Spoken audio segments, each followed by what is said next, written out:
Тішлі құяш. Хикая. Автор Айзрек Гереева Акчура. Әни ясады. Бірден-бір көзі ешіл түске буялған светофорның бұрын түбінде өк сары түстегі машина тұра. Ул үзі әлләни зор түгел, біраз джипны хәтерләтә. Аның артыннан зәңгәр қызыл карандаш белән ясалган башкалары бер-бер артлы тезелгән. Ни йөртүчеләре, ни юлчылары күренмәгән машиналар өстеннән летчиксыз гына вертолет оча. Әллә нинди сәер рәвешләргә кергән болытлар арасыннан яшел күзле, өчпочмак борынлы һәм алагаем килбәтсез авызлы кояш төнәскә карап елмая. Дөресрәге, эре тешләрен күрсәтеп ыржая. Күршем әле идәндә унап яткан әлеге рәсемгә әле аның авторы улыма карады. Берничә секунд рәсемне өйрәнгәч, малайны бик тә мавыгып башка бер картина иҗат итүеннән аерды. Рөстәм, үскәнем, ну ясап та куйгансың, кояшның тешләрен каян күрдең? Әй, аны бит әни ясады. Әни? Кояшны әни ясады. Улым идәнгә чәчелеп яткан карандашларын җыя башлады. Айвар янда гына Фәйзи бабай каршыга утырганын да онытып, күзләремә төбәлде. Балама мультфильмнардагы якты нурлар чәчеп торган ягымлы кояшны ясамыйча, үзем дә абайламастан күңелемдәгесен төшергәнмен шул. Күршем менә шуны сизгәндә, җиде бик астындагы күңелемне ыржайган кояш аша үтәли күргәндә итте. Аның ирләрчә кочагына алып, юатып иркәлисе килү теләген яшерә алмый, йотып карап торуыннан кызлар төсле уялгандай күзләремне аска төшердем. Чөнки бу мизгелдә эчке халәтем ясалма кыланулардан бикрәк иде. Кояшымны елмайтырга омтылучы да бар икәнле. Минеке бул дисә, булыр идем. Кинәт, бары бер караш туйдырган уйларымнан сискәнеп, карчык сизеп ала күрмәсен дип, аш бүлмәсенә таба атладым. Бердәмер качу юлы шул иде. Һич кенә дә бу гынаклы уйларны бәбиләтергә ярамый. Гаҗәп, нигә соң әле мине бу мизгелдә берни куркытмый? Дини булуым да, горурлыгым да бик тә шәхси уйлардан тарсынмый. Югыйсә, күптән түгел яулыкны салырга куштылар. Салмадым. Яулыклы. Эштәгеләр тырышып министрның үзенә барырга үгетләде. Райондагы җитәкчеләр биш куллап риза булуларын әйтсәләр дә, министр фатихасын көтте. Вакыт сузудан мәгънә юк дип уйладым да киттем министрлыкка. Министр абзый килешенгән вакытта бик итагать, хөрмәт күрсәтеп каршы алды. Хәл-әхвәлләрне сорашып утырды, кайсы яклардан булуым белән кызыксынды. Әллә миңа гына шулай тоелды, әйбәт җитәкче дигән фикер уятырга бик яхшы тырышты ул. Ә мин сөйләшүбез капка төбендә ике күрше очрашып, шикердәшкәнгә кайтып кала күрмәсен дип курыктым. Сорауларына бер-ике сүз белән генә җавап биреп, үземнең нигә килгәнемне бик бөртекләп аңлатырга керештем. Балаларны яратам. Иҗат үзәгенең директоры пенсиягә китәргә җыена. Менә шул вазифада үземне сынап карыйсым килә.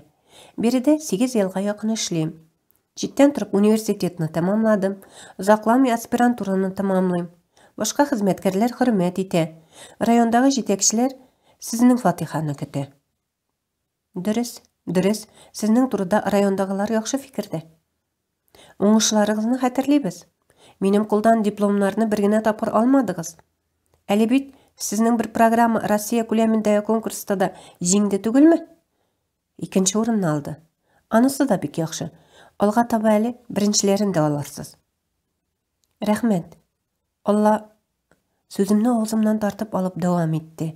Әйе шулай, Алла бирса. Ләкин үзегез беләсез, бу ниндидер бер беткән авылда 3-4 бала йөрүче иҗат түгәрәген җитәкләү генә түгел. Шәһәрдә күз угында торган иҗат үзәге директор урыны. Чит илләрдән дә кунаклар килә. Алар карыйлар, күрәләр. Аннары үзәккә төрле милләт балалары йөри. Без һич кенә дә шуларны онытырга тиеш түгел. Шуңа күрә дә рәсми җитәкченең милли, дини хисләрдән ерак кеше булуы мәҗбүри. Соңгы җөмләсе белән министрның ни әйтергә теләгәнен аңлап алдым. Һәм турыдан-туры сорадым. Яулыкны салырга кушасызмы? Яулык бәйләү әлбәттә һәркемнең үз эше. Әмма мин яулыклы хатын-кызны рәсми җитәкче итеп билгели алмыйм. Уйлап карагыз. Булай сезнең кандидатурага башка дәгъвам юк. Кәнәфи яки яулык. Яулык яки кәнәфи. Сайлайды. Шушы ике жансыз жесемнең кеше тормышына тәэсир итү көче күпме икәнне беркайчан да шамалап караганым юк иде. Кәнәфи, телиләрме, теләмиләрме, барыбер башкаларны хөрмәт итәргә мәҗбүр итә. Яулык бәйләсәң дә шулайрак кебек. Кәнәфи ихтыяр көчен ныгыта. Яулык шыныктыра. Кәнәфи күтәрә. Яулык үзеңне югалтырга ирек бирми. Кәнәфи акча, хакимлек. Яулык бәйләп урамда хәер җыялар. Яулык кәнәфигә караганда да зуррак йогынты ясый ахры. Кәнәфи изге гамәлләр кылырга, җәмгыятькә файда китерергә мөмкинлек.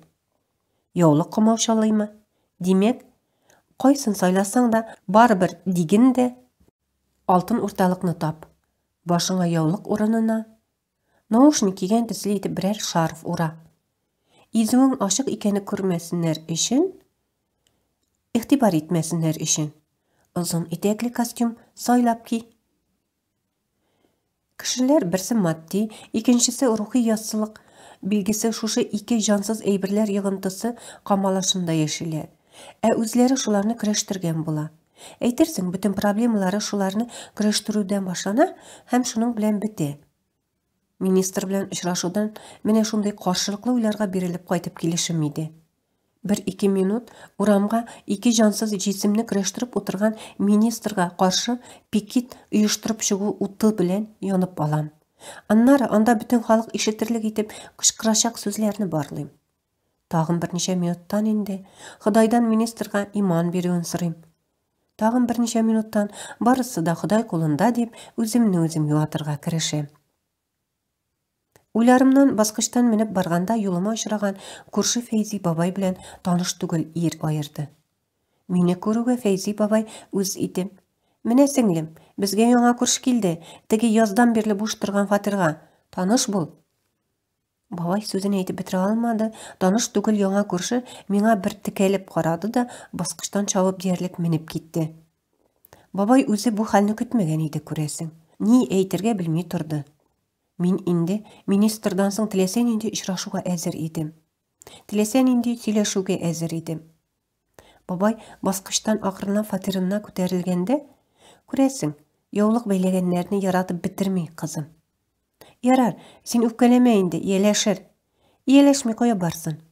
Ияләшмәсә күчеп китәр. Күршегә җүнле бәндә килгән дип сөенгән идем.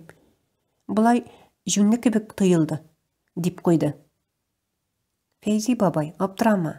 Яши башлагач күренер әле. Аптырама син. Шулай, кызым. Фәйзи бабай карчык янына, мин ниһаять кайтып җиткәнемә сөенеп, буш фатирыма бикләнергә ашыктым. Бик астында. Ни нәрсәмә эшемне пошырып утырамсың?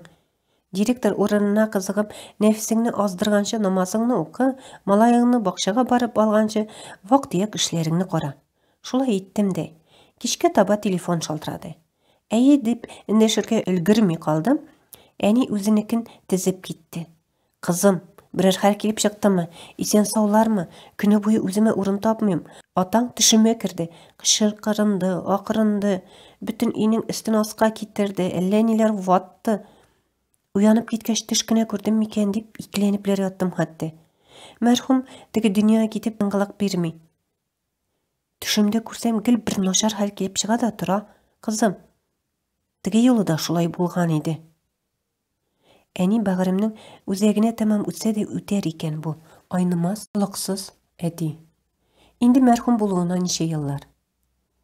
Һаман менә шулай төшләренә кереп куркыта.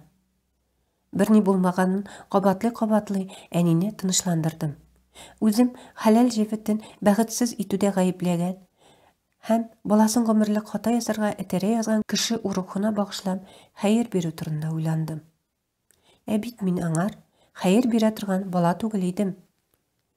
Бу хәл инде балам бакчага йөрүенә карамастан минем белән килеп чыккандыр кебек түгел.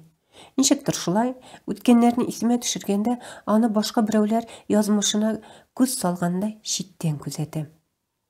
Әнә, идәннәре вакытында юнлы башлы юылмаганга, караңгы төскә кереп биткән, тулай торакның тар озын коридорын яктырткан бердән-бер Yüзле лампочка яктысында ике студент аркаларын диварга тирәгәннәр дә бер-берсенә карашып чүгәләп утырганнар.